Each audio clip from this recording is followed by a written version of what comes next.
Nung una, ang sana inisip namin, yung violation lang ng revised penal code. Ngayon may nagsabi na sa dami ng nilabag na batas, bakit hindi natin i-file lahat ng kaso na po pwedeng i-file? Kaya napagdesisyonan ng grupo na pumunta rin dito sa office ng ombudsman upang i-file yung mga kaso na nilabag nila sa anti-graft law. Ano yun exactly, sir? I think section 3E. Congressman, pwede pa natin mabanggit kung ano-ano po yung mga kaso po na sinampakulan?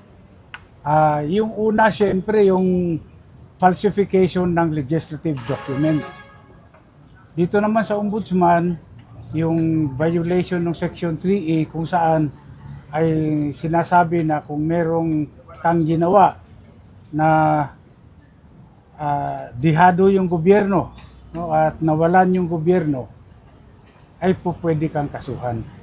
Ano ba yung ginawa nilang Ano nagpadihado yung sa ugat gobyerno? nito, sir?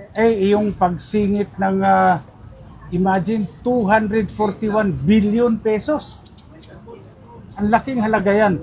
Hindi mo pwedeng sabihin na typographical error yan na kinurek ng technical working group. Mahirap po, ang laki ng amount na involved. Ito ba yung mga blanks? Opo, yan ho. Binilang niyo po yun, parang kinumpit nila lahat. Marami yung blanco na yon. Ngayon, nung tinignan namin ano yung mga nilagay nila doon sa blanco, tinotal namin, umabot sa 241 billion.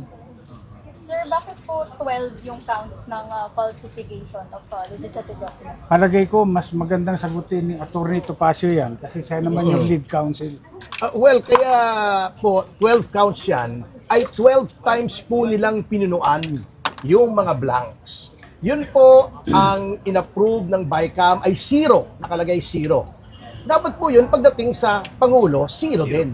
Hindi pwedeng palitan yun unless may typographical error, maling spelling, maling formatting, or misspelling. Yun lang po ang kailangan o wrong grammar. Hindi po pwedeng ilagay yung 0, gawin mong 90 billion or 80 billion o kahit 10,000 pesos po. Hindi nyo pwedeng gawin yun kahit piso nga basta 0. So 12 times po namin nabilang na meron pong ganong insertion, yung singit. Oo. Ibig po sabihin, si Speaker Romualdez ay mahilig sa singit.